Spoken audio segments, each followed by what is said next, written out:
Welcome to Strip Cover Lit, the biggest books, the bestest looks, and all the charm it ever took. I'm Adrian Fort. It's 8 o'clock in the morning. You don't get to do that right now. I'm Dalton Gentry. This is Variety Hour. With enthusiasm. Don't look at me, look at the camera. I'm sorry. This is Variety Hour with enthusiasm. You gonna throw up? Maybe. What was that? I don't know. I do weird things when I get tired. I start making up more words than normal. I slip into weird accents, and apparently... You decide not to come down to film. Yeah, that too. Anyway, Adrian, how you been? I'm alright. Yeah. Yeah? Yeah. Anything to talk about this week? Nope. No? Mm-mm. Okay. So I applied for a big boy job. Gave it a shot. Had an interview. Still waiting. Hopeful, though. Because my little gas station job that I enjoyed has just gone to pot. Well, when are you gonna be a big boy? We'll see. If I get this job... And if not, you don't have to be a big boy. It's that weird cusp where I'm just at the point I'm like, I need to find a real job. I'm tired of working crap jobs. I enjoy my crap job usually. But, like, it has just gone all to hell. Dalton, you don't enjoy anything ever. I know. Okay, so, I worked a month at this itty-bitty little convenience store. Very easy. I did nothing. I stood around, drank coffee, talked to the customers. Loved it. Not a complaint in the world. Then they moved me to a different store. So I went from the Belt Highway in St. Joseph, which is a fairly busy highway that runs through town, to what they call the Avenue, St. Joseph Avenue, which is the old highway that runs through the town that's been forgotten for 30 years. It's like a zombie movie, because all the customers are so methed out, somethinged out, their skin is literally just falling away, and they just kind of shuffle around in a daze, knocking stuff over. They're like entitled zombies. All day, all night, 24-hour store. At 1 o'clock in the morning, old store, I maybe had 3 or 4 customers. At 1 o'clock in the morning on the Avenue, I have no less than 30 people in my store. Yeah, it's ridiculous, huh? Drunk and angry and yelling at me because I am IDing them for alcohol, and how dare I? They turned 21 last week, I should have known. Because they're famous in St. Joseph. Yeah. Anyway. No, go on. No, that's it. That's it. I absolutely hate it. They're moving me back to my old store next week. Bless the gods. But it's been awful. It's been absolutely terrible. I hated every minute of it. You must have more. No, that's about it. No, surely you have more. No, that's really it. I got my complaining out of the way early. Got your bitch fits out? I did. I feel better about myself. But I am hopeful for the new job. It's a social media job. I'd be working from home, making damn fine money. More than I'd ever made in my life. So it's exciting. Yeah. We'll see. We will see. That's what I got. That's what you got? That's what's been on my mind for the past week or so. Yeah? Yeah. Go on. That's what I got. That's what's been on my mind for the past week or so. Well, what else have you got? What else do you do? That's about it. I go to work at the gas station. And Come on, that's it. Salty. That's it. Give me something. I get random health scares. I get really dizzy now, and I think I might be dying, but I don't know. If you got the vapors. I've got the vapors. It's been terrible. The vapors without the rolling papers. I know. For like 2 days, I just got incredibly dizzy anytime I stood up or sat down. To the point where I considered like I shouldn't be driving. I was that dizzy, but I did it anyway because that's what I do. And just dismissed it as, oh, it'll go away. And it kind of has, which is great. Because I can't afford to go to the doctor. I don't have insurance at the gas station. That doesn't exist. Your ears are really red too. Did you know that? Are they? Yeah, what's going on there? I don't know. Have you had any other health problems? Any other scares? No. Are you sure? Your ears must feel like they're on fire. I don't know what you're getting at. No, nothing in particular. I'm just saying. Feel your ears. It's bright red. Are they? Yeah. Are you sick? I hope not. I mean, it's been a month, You're which is overdue for me. But I'm pretty good. Are you sure? There's nothing else you want to complain about? No? Nothing else. I'm sure I could find something. Go ahead. Go on. Do you not have a paper towel stand? Your paper towels are all just willy-nilly over there. It's uncomfortable.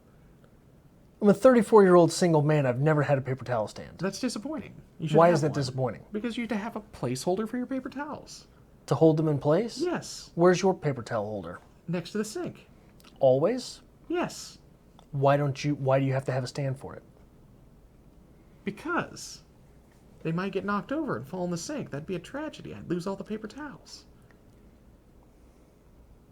That's what I got.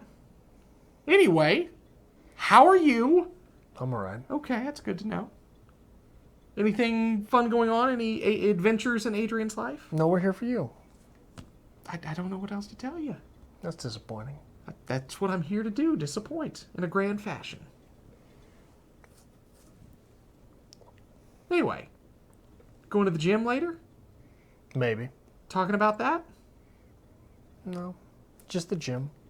I don't know what else to tell you then. You got nothing? No.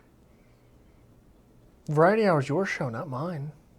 Usually you contribute. We complain together. Went to the IHOP tonight. Tell me about the IHOP. At 3 a.m., the people from the bars come down. Fair. There's this lady, real loud, obnoxious. Grabbed the waitress's boobs. Apparently it's fine, she's a regular. Me, being me, I don't pay attention to her. I don't care. Loud, drunk, obnoxious people aren't the interesting ones. That's not what you go to People Watch for, right? Okay. It's like television. It's brainless, and it just is. Okay. Other people are the people you people watch. So I wasn't paying any attention to her. But me, I look like me. Got a real punchable face. I get under people's skin real easy. And I promise you, not looking at this lady. Everyone else in the restaurant, staring at this lady. Obviously, that's what she wanted. Because I'm the one she had to talk about. What's that guy doing? Minding his own business, lady. Crazy thing. It's weird how fast being quiet gets on the nerves of someone who's loud. Yeah. You ever notice that? No, I haven't. Never. They're being loud because they are not confident. Okay. So I don't care what anybody's doing there, right? That is a type of confidence. Fair enough. I am confident in my confines. Someone who's being loud and rambunctious is doing that for the attention that loud and rambunctious gets because they're not comfortable with the attention that they get. So being the quiet guy is always drawing the ire of someone who can't be quiet. All right. I don't know. All right then. Was there more to this story? No, You're nothing just happened. a quiet guy at IHOP? Yeah. I'm always like incredibly polite to waitresses. Well, me Either too. or. It drives me absolutely insane where people are just like incredibly rude to them for no reason. Or don't thank them. Yeah. When the waitress asks you, I don't know, toast or mashed potatoes, I give my answer and then thank them. Yeah. You know? It's a pretty simple process. Yeah. One, they're not going to spit in your food, or the probability that they're going to spit in your food goes down considerably when you're at least decent to them. But it just amazes me when you go to some restaurants, just the way that people treat the wait staff. Or just people in general. Yeah. I think you were getting at that with your loud and obnoxious, but that's fine. What do you mean? People suck. Yeah, no, well, nah, yeah. But it was a microcosm of calamity. Because I walked in, and apparently one of the cooks who was sitting there in a suit was causing the problem. When I walked in, the two of the managers were yelling at him and then called the cops on him That's a good because he thing. wouldn't leave. I don't think he's a cook there anymore. No. Well, and then the two managers walked away, and one of the regulars came in and he was talking to the guy who was the cook. And apparently they told him to leave because he wasn't in uniform. No, he wasn't in uniform. He was in a suit. He forgot his uniform on the bus. Oh. he had been that day at a friend's funeral. Was at a funeral, had to go home, get his stuff, on the bus back, loses his uniform on the bus as it takes off. Forgot it on the bus, I guess. Right? Okay. So then, as I'm seated, the manager who was causing all the ruckus, one of her usuals comes in, and she's sitting with her. Turns out the manager had lost a family member. So all that blows up because of the face that people want to present versus the face that's going on inside, Okay. right? Because they're not willing to be vulnerable. Fair enough. They want to be tough.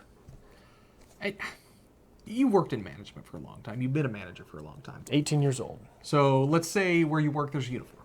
Yeah. Somebody comes from a friend's funeral, said, I left my uniform on the bus, I'm sorry. Do you blow up on him? No. Absolutely not. It drives me insane. Well, I don't know if he ever told them that. Oh, really? Yeah. Okay. I think he was just... So I don't think he told them that because he was still in his I lost a friend mindset. So when I come in this way and you want to immediately show me that face, do what you're going to do. That's fair to me, honestly. You know? Because I assume this is not the first problem he's had. Well, in last week I went to the same IHOP and she was having a problem with a customer. So... It just blows my mind. Especially, it always seems to be somebody in management, which always kills me because I sit and think, how the hell did they make it to management? It's little things like that. I don't know. I really don't. And I'm not an easy person to work for.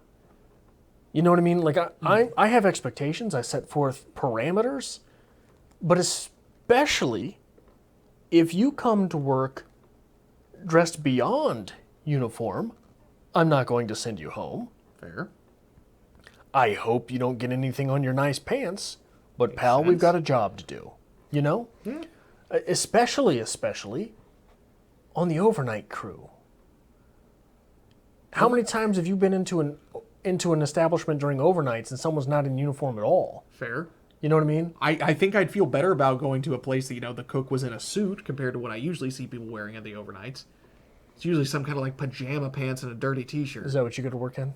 No, I wear khakis and a button-up. A polo, actually. A button-up Hawaiian shirt? No, this is my post-work shirt. That's your post-work This is shirt. post-work. This Yeah. is relaxing. This is business semi-casual. Yeah, it's not bad. No, I have to wear a polo with a logo on it and khakis of some sort. Polo go. Pologo. Which I look terrible in a polo. I don't understand how people wear polo shirts. They're ridiculous to me. When I wasn't a fat guy, I looked okay in a polo. That might be my problem then. I always look like I'm just Squeezed into a sausage? Yeah, I shouldn't be wearing this shirt. And I don't know. It is what it is. But anyway. Yeah. So the IHOP in St. Joe was one of the last places to give in to the smoking ban. Did you ever go to the IHOP in St. Joseph? All the time. Used to go there quite a bit. They used to have the smoking room in the back. Yeah. Completely gone now. It's all opened up and modern in design. It's just disgusting. Really? I missed my smoking room. I loved that place. It was a good place. Did you ever sit in the smoking room? Take a seat? No, I didn't. No? That was wonderful. I get it. People don't want to, have to deal with cigarette smoke while they're eating. That's fine. But I miss the wonder that was the smoking room. Because I could go into the restaurant, have a cigarette while I, looked at the menu, eat, have a cigarette after I, ate. It was wonderful. I don't know why we can't just build like a separate walled off smoking area. We have A the technology. quarantine? I will take my smoking quarantine. That's fine. It's like what professor? It's the one you TA'd for a long time. Benzel? Benzel. Benzel was telling us a story once how a husband or something, boyfriend, I don't know, was in a country at a period of time where you could smoke in a movie theater. Which sounds like the greatest thing ever. We should bring back smoking. That's your life cause? Yes. We should bring back smoking? So we have a big problem here right now where the world is trying to ban the vape. Yeah. Because 7 people have died. And that's a huge deal. So Okay. clearly, they're dangerous. We should ban them altogether, which I find slightly ironic. we've never had this problem with cigarettes. But since 7 people have died from vaping, we should immediately ban it. So if that's the case, we should just bring back smoking. Well, I think it's the nature through which they're dying. Right? It's like, yeah. Vapes have only been on the market for a few years, right? And 7 people have died? Right. But 3 years into smoking cigarettes, you don't normally die. That's fair. That's It's a slow, painful, really smelly death. The vaping, not as smelly. The cigarettes, yes. Right. That's what I was talking about. I'm going to argue it, and I've argued many times before. You should be able to do whatever you want. If you want to do meth, go do meth. I don't think it should be illegal. Natural selection at its finest. I think that look, I'm as liberal as it gets as far as that's concerned. Well, maybe not as liberal as it gets, because I believe there are certain things that put other people at risk. Okay. Meth puts other people at risk. Maybe it's just the city I'm living in. Maybe it's just the area that I'm working in. Nobody seems to want to address that problem. Because they are out and about every single day. So if we're not going to address it, we might as well just legalize it. I want to put a big sign outside of the gas station that says free meth and crushed ice. Because meth heads love crushed ice. Crushed ice is to meth head as blood is to shark. If my crushed ice machine is out, there will be a riot. I'm considering turning it off and putting a hammer next to the standard ice machine and just watching the magic. A hammer and a bathing towel? Gotta crush it up in there? No. I want them to crush it on the counter and scoop it off. If you put a hammer around a bunch of meth heads, ice is not what will be getting crushed. I'm okay with that. Be a little bit of excitement. The first Friday I worked in that store, we had to call the police 3 times in an 8-hour shift. Go on. It's just terrible down there. Once, we had a guy pass out in the parking lot in his car, and people were concerned for his well-being, his livelihood. 2, we had a major fight in the parking lot, which apparently is a normal thing on the avenue. Gang wars. We'll call them gang wars. There is no gang in St. Joseph. It's just a bunch of angry meth heads talking about the high school they went to 15 years ago. 3, apparently we have to call the cops to come in and just supervise. 30 minutes to an hour. That first busy spell of the night, we call the police and say, hey, it's time. They come and stand there. Just to make sure nobody dies. Yeah. And it's like, most gas stations in that bad of an area usually have like the plexiglass windows or something like that. I'm allowed nothing. Yeah. No, there's no door behind me. I've had customers randomly just go into our back room and just start shuffling through stuff because they wanted to go look. Open season on salty. It's a nightmare down there. You had a guy come in the other night, and I recognized him, but I couldn't remember why I recognized him. Mm-hmm. But when I recognize people, it's never a good thing. Yeah. So I was like, okay, he's got a backpack and he's making a V-line. We're going to figure this out. Right towards the liquor, right down the liquor aisle. Picked up a bottle of liquor, shoved it between him and his backpack. Yeah. Hey, pal, you're going to want to give that back to me. So I do my whole thing. Police are already outside, So I get right up on him. Not right up on him, but I want my bottle of liquor back, He says, get off me. I've got a gun. I'll shoot you. And he leaves. I got the bottle of liquor back, put it on the shelf, whatever. He leaves. I got to thinking about it. That guy just threatened to shoot me, didn't he? He did. Well, that's not very nice, is it? It isn't. Well, he's gone. But he didn't get his liquor. There's a quick trip right down the street. If he didn't get it here, what if he goes down there? I wouldn't be able to sleep if he went down there and just straight busted somebody in the face. So I went ahead and called the police. Fair enough. But it was one of those things that it was like, it happened so fast, and I didn't care what was coming out of his mouth. Give me the damn bottle of liquor back. That when he threatened to shoot me, it just passed right over my head. Did I tell you I had to go to the servers training, all this, and they did a little information session about how many police officers are actually on duty at a time in St. Joseph? No. Take a guess. 3. No. A reasonable guess. I have no idea. 5? So is St. Joseph 80, 90,000 people? Something like that? Okay. 12 officers at a time. Officers? Yeah. There are 12 police officers for the entire city. Probably shouldn't be saying that on that. You just Everybody- made things a lot more dangerous for yourself. Everybody knows. They all do meth. But anyway, 12 people. So they come in every now and then to Speedy's to do their little check and everything. I give them free sodas, coffees, whatever they want, because fire me. I always ask, like, how's your night going? And they just give me this blank look. And I'm like, gotcha. Those people deserve all the raises. Oh my God. So when you, because I know the way that this works, I've seen this in action before. The other night when you called on the big fight in the parking lot, how many officers showed up? 3 cars. So at least 3 officers. At least 3 officers. So there were 9 in the rest of the city. The rest of the city. There were 9. There was 1 per 10,000 people. Not just on the avenue, the rest of the city. That seems to be a problem.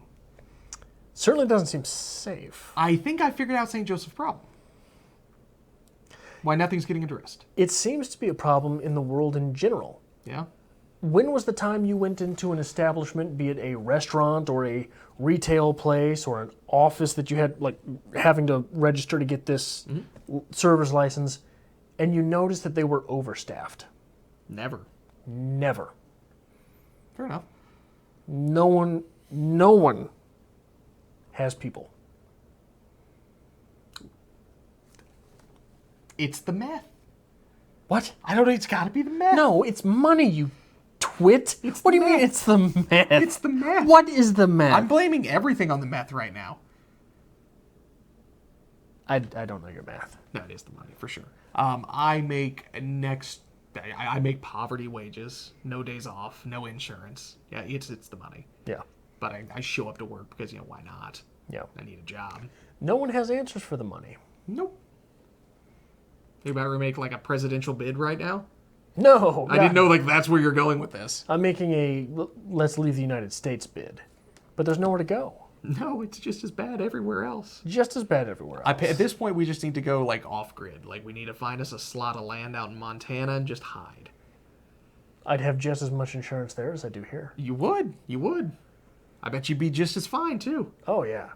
So, you said you ran into somebody you thought you recognized him and he was going to shoot you, right? Yeah. I have come across 2 people that I have known personally when I was younger and just don't associate with anymore. One I went to high school with, one I used to run around with in high school. I saw her shuffling through the store one day, just meth out of her mind. Cool. Used to hang out with very, very younger. We went to grade school together and stuff, and I couldn't tell you her last name, but I know her first name. I recognized her at least. Very nice when I saw her. The next time she came in the store, asked me to buy drugs. Because apparently I have that look about me. You've reclaimed that look. You think so? Yeah.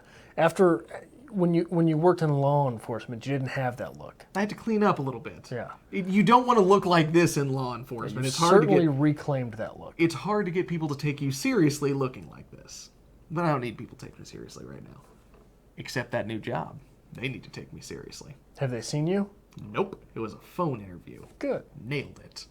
That was the best part when they called. They're like, oh, it'll be a phone interview. I'm like, oh. Did you put on your reader's You voice? don't say. Absolutely I did. It was a great interview.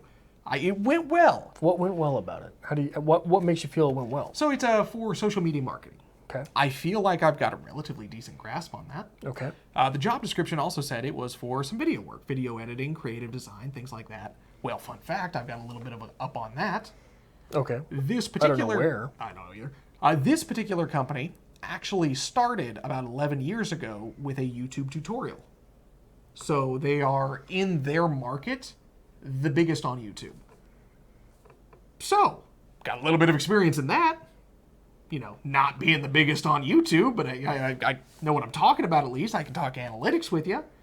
So I think it went well. I think the questions that they had, I responded well to them. Gave them some insights, some things that I knew about, like maybe they could do better, because they were talking about suggestions. And they also want somebody to write their blog posts. Well, fun fact, I've got some published writing. Just waiting on that call. Hoping they're not going to call and be like, why don't you come on in for a real interview? I just need them to call me and be like, you know what, young man? We'll see you Monday. Come on in. Because then they can't just fire me when I show up. We'll see how it goes. We will see how it goes. Oh, salty. It's going to be a time. Can I make an observation? You promise not to get mad at me? Go on. Every time you apply for a job, you've already got it. You think so? Oh, yeah. God, Dalton. Known you for 3 years now? Yep. Every time you apply for a job, you've got it. Confidence. I'm excited about it. I get excited about something, I convince myself it's going to happen. The problem is then you stop seeking alternatives. That is a problem. But then again, I applied at Target at one point. Target. And I went in here, I'm like, here's my resume. I have a bachelor's degree. I have graduate experience as well. Here's 10 years of work experience, most of which management. I would like an entry-level position at the Target. Apparently, I'm not the man they're looking for. It must be your confidence, because that sounds like overconfidence. I have no idea what it was. You just explained why you think you're too good for the job. Do you think maybe you radiated some of that? I have no idea. I don't know. I'm going to apply at my next job and be like, listen, you want me. I'm just going to start going to jobs and just be like, listen, I would like to work here until I die and or retire. Hi, Dalton Gentry, the biggest books, the bestest looks, and all the Charm ever took. Think I can start getting business cards? Dalton Gentry, professional. Just handing them out. Dalton Gentry, con man. I'm Convenience man. I'm going to miss the title of Convenience Man. It's been wonderful. It's been wonderful. Because you already don't have it anymore, right? I've already got this new job. I might as well just quit today. Yeah. Yeah. That's what you did your last job. Yeah. That went well. That was fun. That's what you've done at your last 2 jobs. Yeah, I get tired of a job and I just leave. You did that at Hastings too, didn't you? No.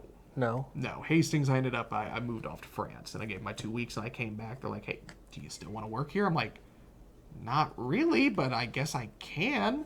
So I worked there for like 3 weeks and I got a new job. So I'm like, so I'm leaving again now. You Yeah. gave your 2 weeks notice that time? Yeah. But like, I'm pretty sure I gave them my 2 weeks notice because I told them I was going to France for a summer and they just didn't take me off the schedule. No, that's what they wouldn't have done, yeah. So when I got back, they're like, you still want these hours? Like, they're still yours. We technically still got you on the books. So we'll see. It could be the fact that maybe these new employers are calling the old employers. Well, I'll be. Maybe. We'll see. We'll be back next week with more Variety Hour and a success story because I'm going to get this job. We'll work from home. Okay. All right. So if you like this kind of thing, make sure you hit the subscribe button down below. Give this video a like as well. We always appreciate it. And if you want to help us create more great content like this and our literary reviews here on Strip Cover Lit, there's a link, as always, to our new and updated Patreon to be found in the description below.